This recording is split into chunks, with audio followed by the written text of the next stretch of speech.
Welcome back, ladies and gents. This is Ali's Take, and we are back and we're complaining. Like usual. Obviously, that's what I guess this channel has been about. Just complaining, man. Just complaining. Okay, and I wanted to post this video yesterday. Okay, and I explained too that this will be covered up. Okay, it's just an empty space, but we're waiting for the poster. Man, don't order anything without Amazon Prime. Life hacks right there. Life tips. Okay, but I wanted to post this video yesterday. If you can tell by the title, it's about the award ceremony, the worst FIFA award ceremony we've ever seen. Okay, basically what I want to say is, man, some of the awards that they've given out, and I'm going to talk about three all together throughout this whole video. I just feel like, one, it was just solely based on the World Cup and nothing else, and most of it was solely based on the World Cup and nothing else, and two, I just feel like they're trying to, give out awards so that everything is not, given out to the same people over and over again, like the last couple award ceremonies. But man, that shouldn't matter. If you're playing good, you're playing good. That's all what matters. If you're playing like poop, okay, you're not gonna get an award, and that's just how it should go. Okay, so let's talk about the first one. Obviously, we can all agree that Mo Salah's goal should not have been, goal of the season. Okay, there were so many other goals. Ronaldo, Bale's bicycle kick. And that wasn't even Mo Salah's best goal.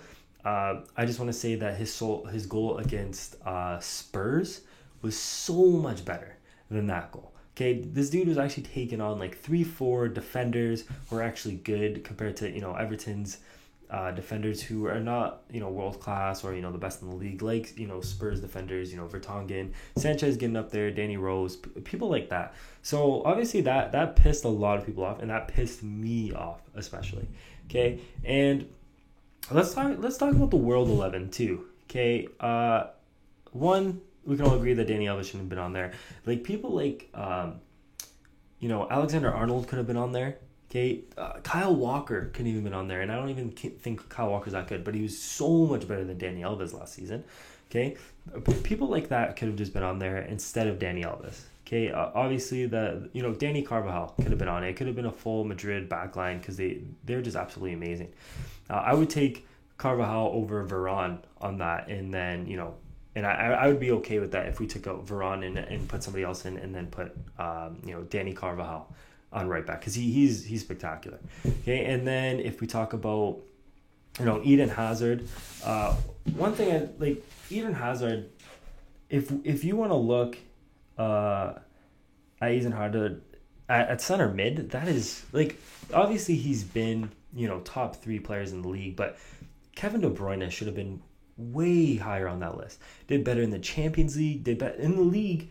Hazard had 12 goals, 4 assists compared to KDB's 8 goals, 16 assists from the midfield. Okay, so if you're gonna put Hazard in there, I mean, midfielders are supposed to assist at least. Okay, obviously Hazard and Chelsea altogether had a slow start, really turning up at the end of the season last season.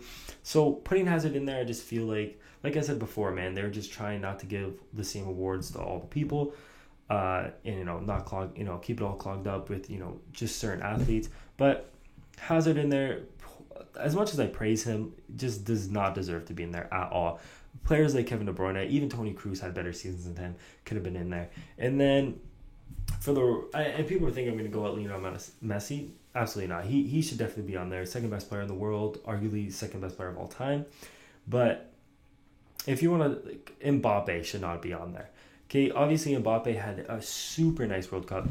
People, even me, started comparing him to Thierry Henry, the next best thing, blah, blah, blah. But if you really want to, put something, it should have been Mo Salah there, in all honesty. Salah had a much better season, much better Champions League, didn't have a great World Cup, obviously. And then just played way better in the league. Honestly, Mbappe kind of got shadowed over Neymar if you want to look at league stats. Neymar having 19 goals, 13 assists to Mbappe's 13 goals, 8 assists. And then in the Champions League having 6 goals and 3 assists to Mbappe's 4 goals and 3 assists. So obviously Neymar played a little bit better than he did. And that's just a player who I don't even think Neymar should be in there. We should probably give it to Mo Salah. You can just see the similar stats and Neymar having better stats. Even having more dribbles per game. More successful dribbles per game than Mbappe. So obviously, I feel like we're just giving this guy an award for having a great World Cup and being a good young player, which is not okay. Okay, and then the last one I want to talk about, which I got mad about, definitely has to be Modric winning FIFA's best player, which I get. Okay, I've talked about this before, so I'm not going to dwell on it a lot. But Ronaldo should have won.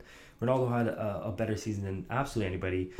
In the World Cup, Croatia, like I said before, their team was better than every single team that they played except France. Okay, yet they went down 1-0 almost every single game. Okay, the only reason why Modric was the standout player just because his team weren't performing as good as they should compared to Pogba, who had similar stats in some areas, if not better. But nobody wants to talk about Pogba's World Cup because he didn't really stand out when you're looking at a team like France. Okay, and then when it comes to the Champions League, in the league for Modric, Toni Kroos had better stats, goals, assists, pass accuracy, all that kind of stuff. And then when you want to talk about the league, Toni Kroos has been better for the last 4 years. Man, if you guys think I'm wrong, you guys can look at these stats, like they're available for everybody. So for Luka Modric to win, best UEFA player and then best FIFA player, it just doesn't make sense. It's just, I don't want to say it's undeserved, but I think Ronaldo should have at least won one of them this year. Okay, obviously, breaking records in the world, and not in the World Cup, but breaking records in the Champions League and also in the World Cup. Becoming the first player to score a hat trick on Spain in the World Cup. So just some things that I thought were undeserved. And then one little thing, David De Gea being in the World 11, he is the best goalkeeper in the world. But if you're going to give Courtois the best goalie of the year and then put David De Gea in the World 11, that just doesn't make sense either. Okay, obviously, David De Gea plays for Manchester United, my team. But if you're going to give one to Courtois, then might as well put him in the World 11. It just makes sense. I don't know. Okay, and that's all I have to say for this, man. If you guys disagree with me about this Modric thing, because obviously a lot of people like to see him win, and I like Modric myself, but man, make sure to hit me up on Twitter if you guys want to talk about this. Make sure to leave some comments down below.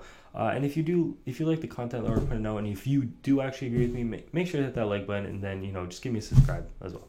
Thanks, guys.